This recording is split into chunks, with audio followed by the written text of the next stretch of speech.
There are invisible strings connecting everything. I just felt connected to it more, and also once I told my mom if she got me a guitar, I would practice without her begging me to practice as well. So it felt like something I was picking up and choosing. Not to say I'm really glad that she started me on piano, because as a singer-songwriter and an adult musician, I really like the piano, and I'm not playing it today, but it's something that I'm really glad that I have that foundation of. It was just, I connected with the strings, and the having something against your chest, I feel like, is something very, close, obviously. Indie, folk, rock, singer-songwriter, leaning more to the acoustic side, but with this next album, it's definitely more full band, so I'd say somewhere in the indie, folk, rock area. Adrian Lenker of Big Thief is, I think, one of the best songwriters at this time.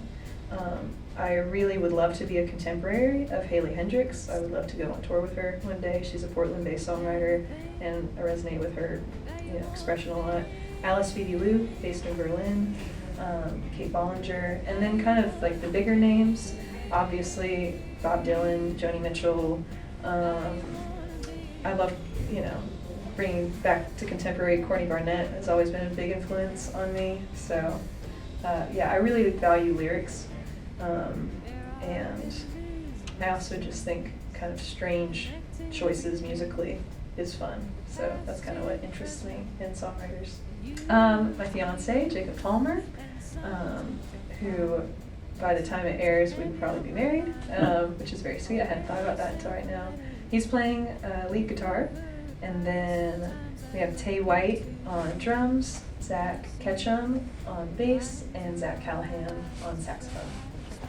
Playing the band is very fun, to have that musical connection with your friends, because all these people I'm friends with as well.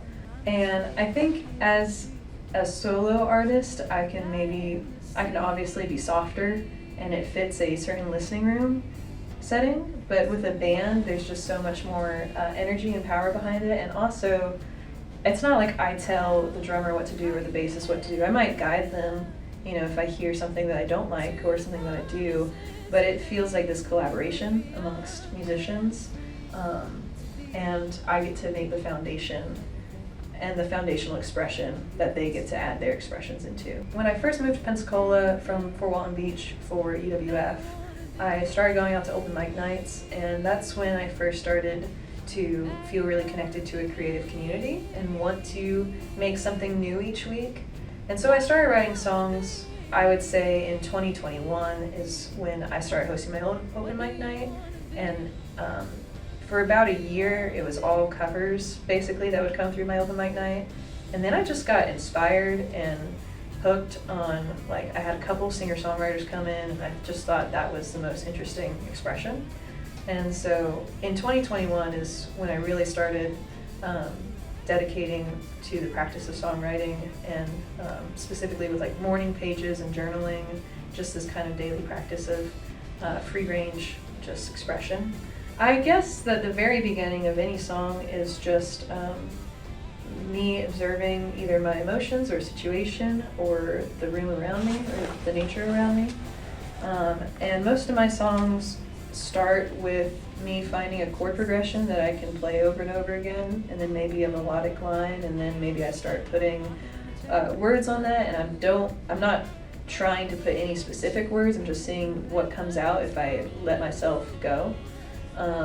And a lot of what comes out is not stuff that sticks, but then there's a line that the subconscious says, and I'm like, oh, that's interesting. I don't know what this means all the way, but it feels like something that I'm working on. So that's kind of where I feel like I start with most of my songs, is just kind of this Jeff Tweedy, Wilco form of babbling until something sticks, or something feels good, and then if I get a line that I don't understand what it means, but I kind of have an inkling, I start to walk in that direction and see how far it'll take me. And most of my songs, it's that way, just very stream of consciousness. Anywhere you stream music, it's on all those platforms, and then on YouTube. Been making music videos with a guy, Southern Ways Productions out of Mississippi, so we have music videos on YouTube. And then I have some physical copies. I have Bandcamp if you're into buying music. So just all the ways that one would stream. I always find it most interesting when I'm seeing a musician if they're playing their own stuff.